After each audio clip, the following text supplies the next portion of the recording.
ओम सद्गुरुवे नमः। Most welcome in world of physics. United educator institute app में आपका स्वागत है। आप पीछे देख रहे होंगे नेशनल फ्लैग है। तो ये नेशनल फ्लैग में भी साइंस का एक टॉपिक फॉलो होता है, that is dispersion of light. Dispersion of light, ये टॉपिक 10th और 12th दोनों से रिलेटेड है। 10th और 12th दोनों से रिलेटेड है। जैसा कि आप जानते हैं 9th में आप जो भी स्टडी किए हैं वो सब आप स्टडी करेंगे 11th में, और जो 10th में आप स्टडी किए हैं वो सब स्टडी करेंगे आप 12th में। तो नेशनल फ्लैग नजदीक आ रहा है, वो पर्व जो है जिसे हम 15 अगस्त के नाम से जानते हैं। तो आज हम लोग नेशनल फ्लैग को थोड़ा एक्सप्लेन करेंगे डिस्पर्सन ऑफ लाइट टॉपिक के बेस पे। तो हम चलते हैं 10th एंड 12th। 10th में जो चैप्टर है उसका नाम है the human I and the colourful world, जिसमें डिस्पर्सन ऑफ टाइपिक प्रेजेंट है। और 12th में रे ऑप्टिक्स में ये है। ठीक है, अब हम चलते हैं डिस्पर्सन ऑफ लाइट है क्या। Dispersion of light, when white light और sunlight passes through prism, it splits in 7 colors, that is vivigur, violet, indigo, blue, green, yellow, orange, red. Such phenomenon known as dispersion of light. बार फिर से repeat कर रहे हैं।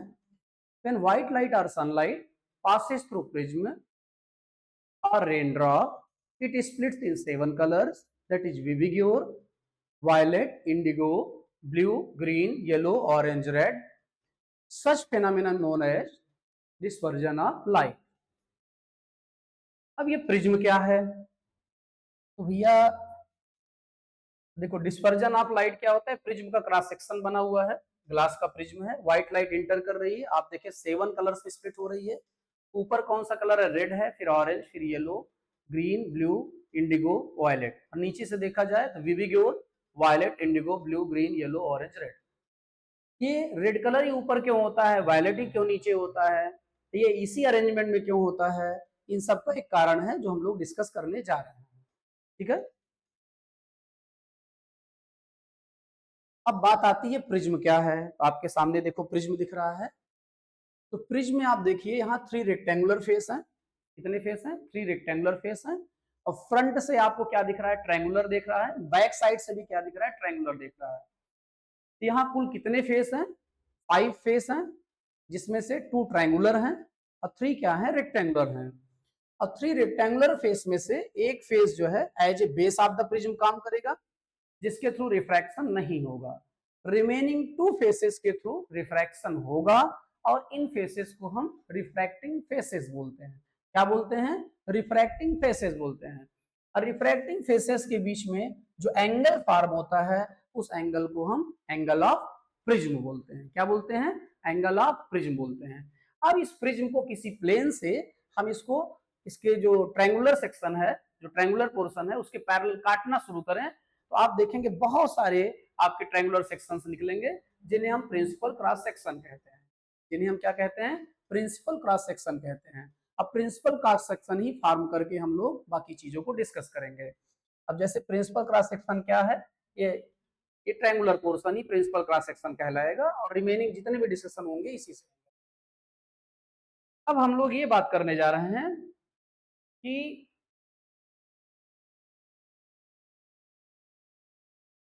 Prism से जब रे पास होती है तो उसके साथ होता क्या है। तो देखें, जैसे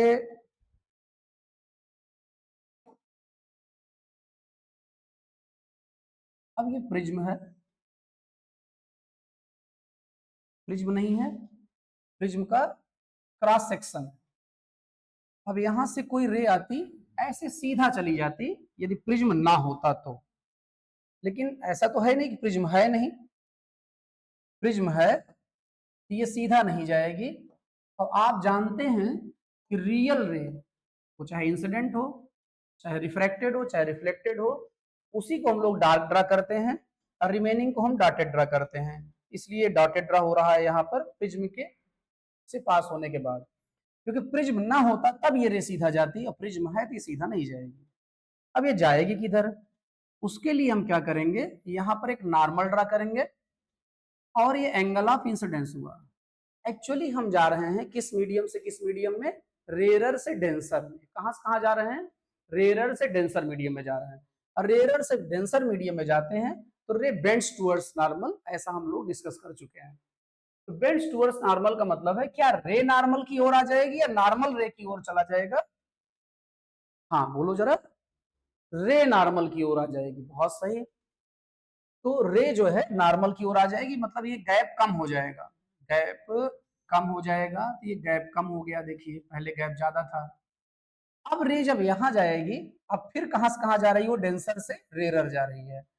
अब यहां हम फिर से नॉर्मल ड्रा करेंगे और सीधा जाती तो ये इसका रास्ता था, ठीक है। लेकिन जा कहां से कहा रही, डेंसर से रेरर। अब आप जानते हैं क्या हो जाता है, bends away from the normal. इसका मतलब नॉर्मल और रे के बीच का गैप क्या होगा, बढ़ जाएगा। बहुत सही, क्या जवाब देते हैं आप लोग, ठीक है। और ऐसे बच्चे बड़े सौभाग्य से मिलते हैं। अब गैप बढ़ने का मतलब नॉर्मल दूर चला जाएगा, रे दूर चली जाएगी, रे दूर चली जाएगी। अब यूजुअली देखें आप, रे क्या हो रही, बेंड कर रही है टुवर्ड्स बेस, ठीक है। तो यहां गई, एक बार मीडियम चेंज होने फिर मुड़ी, मीडियम चेंज होने पे फिर मुड़ी, ठीक है ना। अब हम ये बात करने जा रहे हैं कि डिस्पर्सन होता क्यों है, डिस्पर्सन होता क्यों है।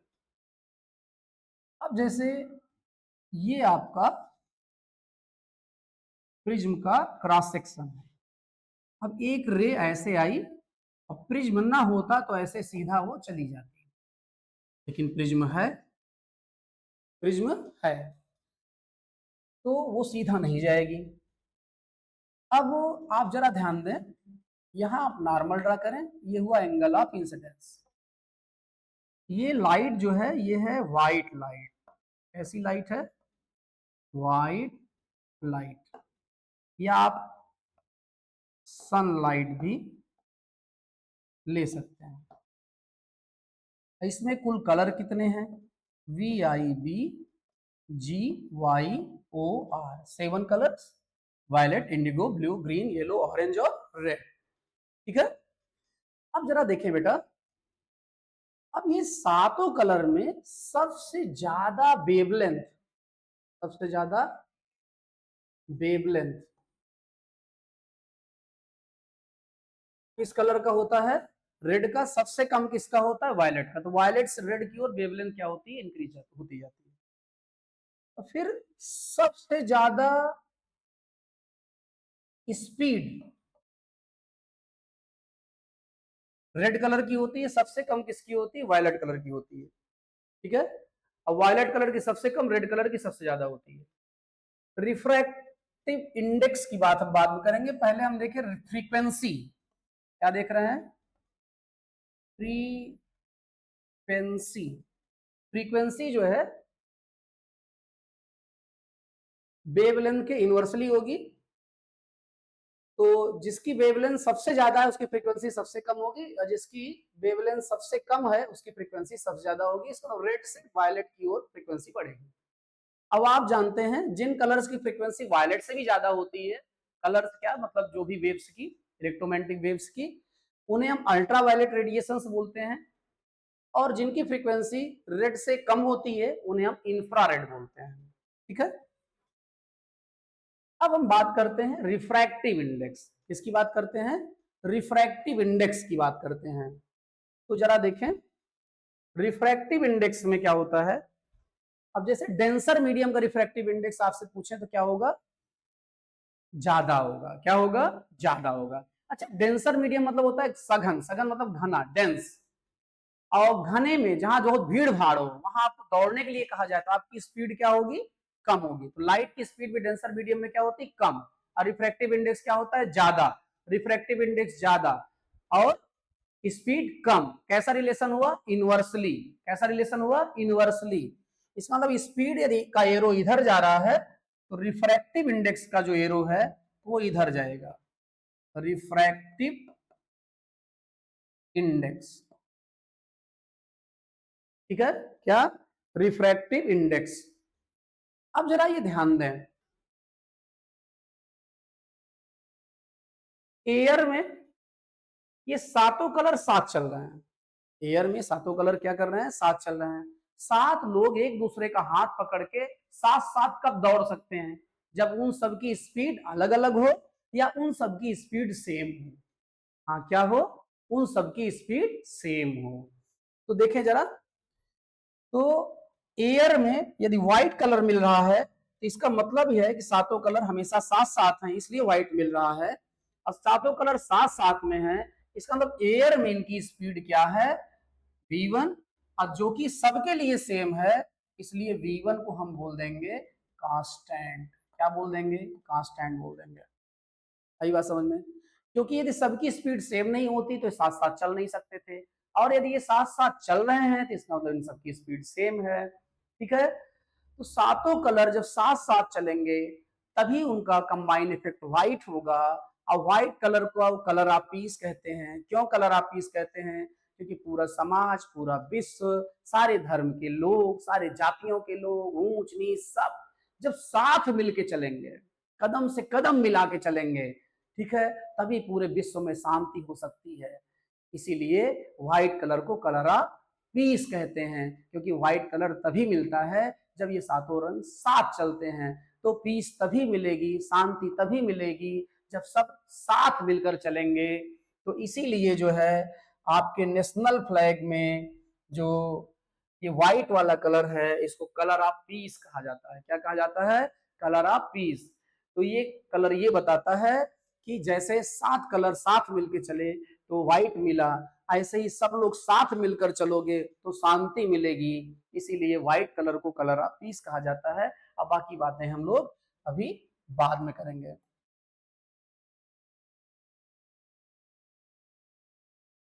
ठीक है, अब देखिए v1, सारे कलर साथ चलने के कारण स्पीड क्या हो गई, सेम हो गई। सब सेम हो, चेंज ना हो तो हम कांस्टेंट बोलते हैं, v1 को कांस्टेंट बोल दिया गया। अब जरा आई देखो, आई चूंकि व्हाइट लाइट ये एक ही रे में है, इसी में सातों कलर हैं, violet, indigo, blue, green, yellow, orange, red. इसका मतलब इन सातों कलर के लिए एंगल ऑफ इंसिडेंस आई क्या है, सेम है। अब जरा देखिए, इन सातों कलर के लिए angle of incidence I same है, तो ये साथ साथ है। यदि कहीं एंगल ऑफ रिफ्रैक्शन भी सातों कलर के लिए सेम रह गया तो ये साथ साथ थे और साथ साथ रहेंगे। इसका मतलब इनका डिस्पर्जन तभी होगा, ये कलर स्प्लिट तभी होंगे जब इनका एंगल ऑफ रिफ्रैक्शन सेम नहीं होगा। ठीक है, इसका मतलब सारा मामला जाके रुक गया एंगल ऑफ रिफ्रैक्शन पे। ठीक है, तो हमको ये पता करना होगा कि एंगल ऑफ रिफ्रैक्शन होगा क्या, क्या वो कांस्टेंट होगा। यदि एंगल ऑफ रिफ्रैक्शन कांस्टेंट हो गया तो इसका मतलब सारे कलर साथ थे, साथ रहेंगे, डिस्पर्जन होगा ही नहीं। ठीक है, अब मीडियम में जो स्पीड है v2, तो ये जो बात लिखी गई है कि सबसे कम स्पीड होती है वायलेट की, सबसे ज्यादा होती है रेड की, जो ये बात की गई है ये मीडियम की बात हो रही है, क्योंकि मीडियम में सब कलर की स्पीड क्या होगी, अलग अलग होगी। तो इसका मतलब अब हमको v1, v2, i और r में रिलेशन चाहिए, या रिफ्रैक्टिव इंडेक्स n1, n2 और i और r में रिलेशन चाहिए। क्या कोई ऐसा फार्मूला या ऐसा कोई लॉ आपके पास था जिसमें n1 भी रहा हो, n2 मतलब रिफ्रैक्टिव इंडेक्स भी रहा हो, एंगल ऑफ इंसिडेंस i रहा हो, एंगल ऑफ रिफ्रैक्शन r रहा हो। ठीक है, थोड़ा दिमाग पे जोर दो, और दिमाग पे जोर दोगे तो आपको मिलेगा, हाँ था। वो कौन सा लॉ है, स्नेल्स लॉ। कौन सा लॉ है, स्नेल्स लॉ। कसम से कहते हैं आप लोगों की भरोसे ही हम पढ़ाते हैं। ठीक है ना, मतलब आप लोग ना होते तो पढ़ाई नहीं पाएंगे, क्योंकि आप लोग आगे आगे बताते वही लिखते हैं, एज असिस्टेंट वर्क करते हैं आप। ठीक है, अब आप आगे आगे बोलते हैं, सही बोलते हैं, इसका मतलब आप अब मन से भ्रम निकाल दीजिए कि हमें समझ में नहीं आता है। नालायक, नंबर इसलिए कम आते हैं कि आप आइडियल स्टूडेंट नहीं हैं, मतलब रिवीजन टेस्ट इन सब में पार्टिसिपेट नहीं करते हो, बस यही कारण है। और पढ़ाते समय आगे आगे बोलते हो, आइंस्टीन नजर आते हो। हाँ, स्नेल्स लॉ है क्या, स्नेल्स लॉ ये है sine I upon sine R, sine I upon sine R is equal to 1n2 refractive index of second medium with respect to first. और इज इक्वल टू हो जाता है n2 upon n1। n2 is the absolute refractive index of second medium जो कि denser medium है, और n1 क्या है, absolute refractive index of first medium जो कि एयर है, दैट इज रेयर मीडियम। अब इज इक्वल टू लिखा जा रहा है v1 अपॉन v2। अभी थोड़ी देर पहले बात हुई थी, जो मीडियम डेंसर होगा उसका रिफ्रैक्टिव इंडेक्स ज्यादा होगा, और डेंसर मीडियम में स्पीड कम होगी, रिफ्रैक्टिव इंडेक्स ज्यादा स्पीड कम, इनवर्सली रिलेशन है। इसीलिए 2 यहाँ न्यूमरेटर में है तो 2 यहाँ डिनोमिनेटर में है, 1 यहाँ डिनोमिनेटर में है तो 1 वहां न्यूमरेटर में है, इनवर्सली का मामला है। अब हम क्या करते हैं, हम अपने काम की चीज यहां से निकाल लेते हैं, वो है sine I upon sine R is equal to v1 upon v2। अब हमको चाहिए तो v2, क्या चाहिए v2 नहीं, हमको चाहिए r, क्योंकि सारा मामला r पे रुका है। r यदि कांस्टेंट हो गया तो डिस्पर्जन नहीं होगा। तो ये आपका v1 साइन r हो गया, और साइन आई इंटू क्या हो गया, v2 हो गया। अब हम यहां से sine R is equal to sine I upon v1 into v2, ठीक है। और हम आप ये डिस्कस कर चुके हैं, क्या डिस्कस कर चुके हैं,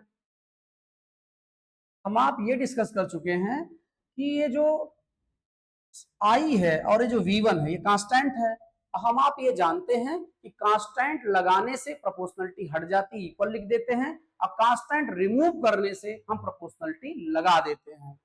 तो यहां पर साइन आर प्रोपोर्शनल टू हो जाएगा v2 के, और y because sine I and v1 is equal to cos tan।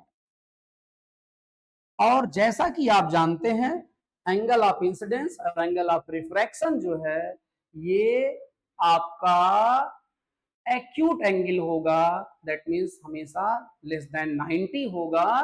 तो हम इस रिलेशन को ऐसे भी लिख सकते हैं, ठीक। तो हमें क्या मिल गया कि स्पीड और एंगल ऑफ रिफ्रैक्शन एक दूसरे से डायरेक्टली रिलेटेड है। इसका मतलब स्पीड बदलेगी तो एंगल ऑफ रिफ्रैक्शन भी बदलेगा, और मीडियम में स्पीड बदलती है तो एंगल ऑफ रिफ्रैक्शन भी बदलेगा। इसका मतलब सारे कलर के लिए एंगल ऑफ रिफ्रैक्शन सेम नहीं होगा, इसका मतलब ये सारे कलर बिछुड़ेंगे, स्प्लिट होंगे, अब आपको डिस्पर्जन मिलेगा, ये श्योर हो गया। अब हम आगे चलते हैं। हमको ये याद रखना होगा कि स्पीड जिसकी ज्यादा है उसका एंगल ऑफ रिफ्रैक्शन भी ज्यादा होगा। थोड़ा चलते हैं शेप एआई की शरण में, किसकी शरण में, शेप एआई के शरण में।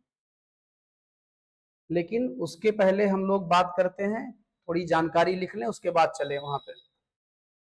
हाँ देखें, बात हो रही है वी विग्यूर, किसकी बात हो रही है, V I V G Y O R, ठीक है।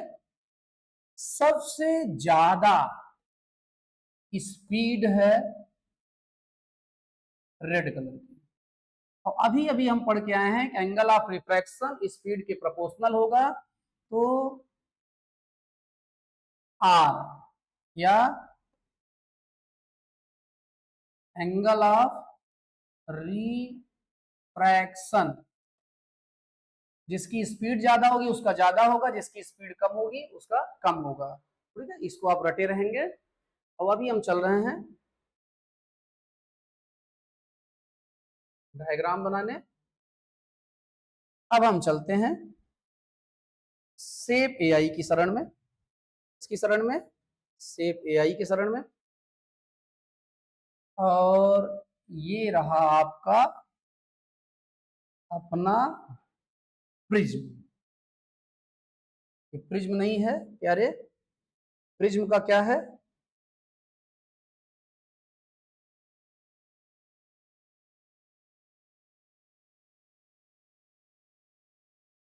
ये प्रिज्म का क्रॉस सेक्शन है, ऐसा है। इसको नॉर्मल पे डालें कि भाई साहब परेशान कर रहे हैं।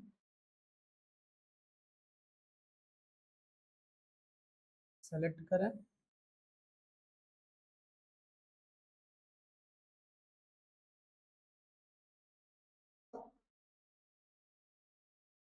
ऐसा है, आप सब जाइए।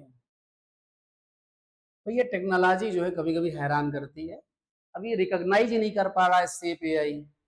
ये नालायक ये नहीं जानते कि मतलब जिसके इनका वजूद है उस फिजिक्स को परेशान कर रहे हैं। अब कर रहे हैं तो हम लोग क्या कर सकते हैं। ठीक है, तो भैया वो सॉलिड पेन लेते हैं, सिंपल मेथड से आते हैं। ये आपका अपना प्रिज्म है, ठीक है। अब आपको याद रखना है कि V I B G Y O R में सबसे ज्यादा स्पीड है रेड कलर की, और सबसे ज्यादा रिफ्रैक्शन भी है किसका, एंगल ऑफ रिफ्रैक्शन भी रेड कलर का, क्योंकि प्रोपोर्शनलिटी मिला है, हम बात करके आए हैं। अब यहां से व्हाइट लाइट आती है, ये सीधा चली जाती यदि प्रिज्म ना होता तो, ठीक है। अब जो है ये व्हाइट लाइट है, ऐसी लाइट है, व्हाइट लाइट है या सनलाइट है, ठीक है। अब ये देखा जाए तो इन सारे कलर का एंगल ऑफ इंसिडेंस सेम है। अब ये रह जा रही रेयर से डेंसर, सीधा तो नहीं जाएगी, सीधा नहीं जाएगी तो क्या होगा, बेंड होगी। अब अभी अभी बात हो गई है कि एंगल ऑफ रिफ्रैक्शन सारे कलर का अलग अलग होगा, इसका मतलब कोई कम बेंड होगी और कोई ज्यादा बेंड होगी, ठीक है। अब जो है जब ये रे बाहर जाने लगेगी, हम लोग जा रहे हैं डेंसर से रेयर, तो ये हो जाएगा अवे फ्रॉम द नॉर्मल, और ये भी हो जाएगा अवे फ्रॉम द नॉर्मल, ठीक है। अब रेड कलर की स्पीड ज्यादा है तो एंगल ऑफ रिफ्रैक्शन भी ज्यादा होगा। अब एंगल ऑफ रिफ्रैक्शन हम यहां से मेजर करेंगे कि नॉर्मल से, तो नॉर्मल और रिफ्रैक्टेड रे के बीच का एंगल जो होता है उसे एंगल ऑफ रिफ्रैक्शन कहते हैं। एंगल ऑफ रिफ्रैक्शन ज्यादा हुआ ऊपर वाली रे का, तो ऊपर वाली रे हो गई रेड, और नीचे वाली रे के कम हुआ हो गई वायलेट। क्या हो गई, वायलेट। इसका मतलब ये हुआ कि ऊपर वाली जो रे है, कौन सी रे, ऊपर वाली जो रे है वो है रेड, क्या है, रेड है। और नीचे वाली जो रे है वो है वायलेट,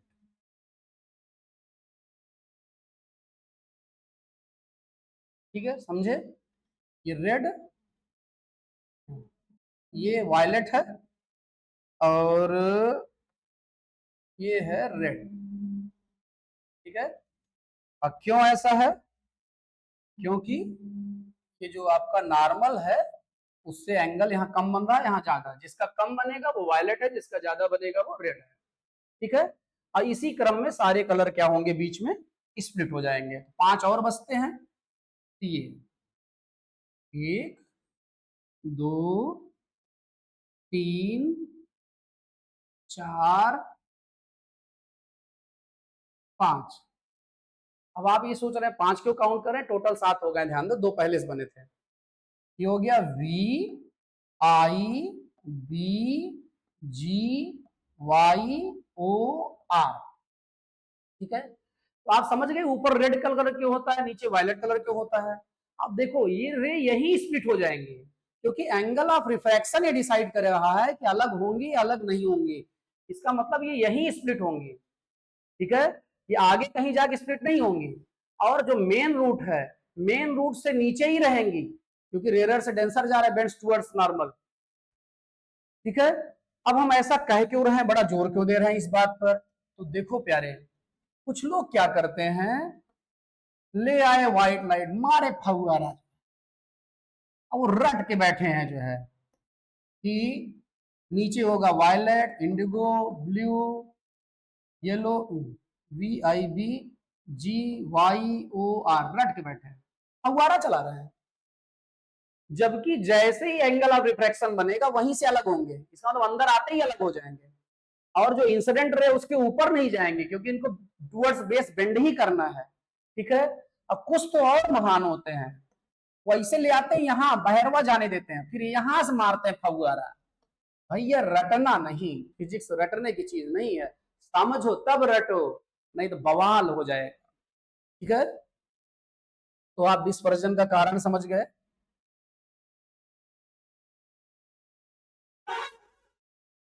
स्कूल का टाइम हो रहा है धीरे धीरे, नहीं तो अभी रेनबो भी बताते। अब रेनबो हम नेक्स्ट जो है वीडियो में बात करेंगे। तो अभी आते हैं नेशनल फ्लैग देखते हैं। भारत देश का नेशनल फ्लैग है, कुछ तो बात होगी। जब भारत की संस्कृति में, भारत की परंपराओं में हर जगह विज्ञान भरा हुआ है, तो यहाँ क्यों नहीं होगा। ठीक है, अब जरा देखो, बीच में है व्हाइट कलर। क्या है? White colour. अभी आपने देखा था कि जब 7 कलर्स साथ चले हैं तब हमको व्हाइट मिला है। अब व्हाइट है colour of peace, colour of peace. तो हमको पीस कब मिलेगा? जब पूरा समाज, पूरा विश्व, हर धर्म, हर जाति, हर संप्रदाय, ऊंच नीच सब साथ मिलके चलेंगे, कदम से कदम मिला के। अब ऐसा तब होगा जब सब ये जानेंगे, सी राम मैं सब जग जानी, करहु प्रणाम जोर जुग पानी। कबीर कुआं एक है पनिहारी अनेक, बर्तन सबके न्यारे हैं पानी सब में एक। साहिब तेरी साहिबी घट घट रही समाए, जो मेहदी के पात में लाली लकी न जाए। दिवस रैन पिय संग रहत हैं, मैं मूर्ख नहीं जाना। मीराबाई, राणा जी मैं तो गिरधर रंगवाराती, सबके पिया परदेश बसत हैं, लिख लिख भेजत पाती। मोर पिया मोरे भी बसत हैं, कहून आवत जाती। जिस दिन हम लोग ये जान लेंगे कि वो परम पिता परमात्मा एक ही है, वो सबके हृदय में निवास करता है, तो हमें आपस में जो विवाद है वो खत्म हो जाएगा। हम साथ मिलके चलेंगे, तब वो सही धर्म होगा, तब वो सही सनातन धर्म होगा। ठीक है, तो ये व्हाइट कलर ये बताता है कि सारे कलर साथ मिलके चलेंगे तो व्हाइट मिलेगा। और व्हाइट है कलर ऑफ पीस, सब साथ मिलके चलेंगे तभी पीस मिलेगी, वो वाला पीस नहीं, पीस शांति। और ये हमको सबको साथ मिलके चलना कब तक है भैया? इसी में 24 स्टेप्स का अशोक चक्र है। अब मेरे हिसाब से इसमें 24 तीलियां हैं, दिन में 24 घंटे होते हैं। आपको साथ मिलके चलना है, 1-2 सेकंड नहीं, 2-4-10 मिनट नहीं, 24 के 24 घंटे डेली। ठीक है, तब विश्व में शांति बनी रहेगी। रूस खा जाना चाहता है यूक्रेन को, अमेरिका नाटो का संग बढ़ा के रूस को खा जाना चाहता है, मतलब कोई किसी को जीने ही नहीं देना चाहता है। टोपी वाले चंदन के पीछे पड़े हैं, चंदन वाले टोपी के पीछे पड़े हैं। बड़ा नरक है भैया। सब ज्ञान की बातें तो करते हैं लेकिन जीवन में उतारते नहीं है। ठीक है, तो आप समझ गए ये व्हाइट कलर क्यों है, इसमें आपका 24 तीलियों वाला चक्र क्यों है, क्योंकि 24 घंटे हमको साथ मिलकर चलना है, तभी ये हमको व्हाइट मिलेगा, मतलब पीस मिलेगी। अब यहाँ ऊपर है सेफ्रॉन। सेफ्रॉन, अब आप देखिए, ये बलिदान का प्रतीक है, सेक्रीफाई का। और नीचे है ग्रीन, प्रॉस्पेरिटी का प्रतीक है। तो देखो इसको किसी धर्म से मत जोड़ लेना। ऊपर जो है ये आपका सेफ्रॉन कलर, ये है सेक्रीफाई का प्रतीक है, बलिदान का प्रतीक है। और नीचे जो हरा रंग देख रहे हैं आप, देखो यहाँ कुछ पेड़ पौधे भी दिख रहे हैं इमेज में जो है। ठीक है, तो ये हरियाली का प्रतीक है, प्रॉस्पेरिटी का प्रतीक है, संपन्नता का प्रतीक है। किसी धर्म से मत जोड़ना भाई। आप झंडों में जो है धर्म बांट देते हैं, बड़ी समस्या, बहुत बांटते हैं आप लोग। अब ये सेक्रीफाई क्यों का क्यों प्रतीक है? देखो भाई, आप जानते हैं रेड कलर की स्कैटरिंग सबसे कम होती है और रेड कलर की स्पीड सबसे ज्यादा होती है। ठीक है, तो कोई किसी की सुरक्षा कब कर सकता है? जब उसमें बलिदान करने की भावना हो, शक्ति हो। अब बलिदान करने की भावना भर से काम चल जाएगा? नहीं, स्पीड ज्यादा हो, क्योंकि सुरक्षा करनी है, दुश्मन से जल्दी पहुंचना है बॉर्डर पे और दुश्मन से निपटना है। ठीक है ना? और देखिए, ये स्कैटर भी कम होता है, मतलब गोलियां लगती रहें, सीना छलनी होता रहे, छितराए ही नहीं, स्कैटरिंग ना हो। ठीक है, स्कैटरिंग ना हो, स्पीड ज्यादा हो, तब आप सेक्रीफाई बलिदान कर पाएंगे। और प्रॉस्पेरिटी, अब जरा आप देखो, ये कलर बीच में क्यों है, ऊपर नीचे क्यों नहीं व्हाइट वाला? भैया सेक्रीफाई और प्रॉस्पेरिटी के बीच में ही पीस सुरक्षित है। देश संपन्न है, उसके पास हथियार होंगे, बहुत तरह के वेपन्स होंगे, और देश में बलिदान करने वाले लोग होंगे, बलिदान करने की भावना रखने वाले लोग होंगे, ठीक है, तो वो बॉर्डर पे रहेंगे। और देश संपन्न है तो बॉर्डर पे है तो उनके घर की जो गारंटी है देश लिया रहेगा, वो निश्चिंत रहेंगे वहां पे कि मर भी गए तो हमारे लोग हैं, हमारे परिवार को कुछ होने नहीं देंगे, ठीक है, वो भीख नहीं मांगेंगे, सड़क पे नहीं आएंगे। तो जब इनके मन में ये है कि हमारा देश प्रॉस्पेरस है, हमारा देश संपन्न है, हमारे मर जाने के बाद भी मेरा परिवार खुशी रहेगा, अच्छे से जीवन जिएगा, तो ये जब भावना इनके अंदर रहेगी प्रॉस्पेरिटी की, तभी ये सेक्रीफाई कर पाएंगे। इसका मतलब सेक्रीफाई और प्रॉस्पेरिटी के बीच में ही पीस सुरक्षित है, ठीक है। ये है हमारा नेशनल फ्लैग। भारत माता की जय। Subscribe, like, share and comment also. अरे क्या जाता है आपका, क्या जाता है। धन्यवाद।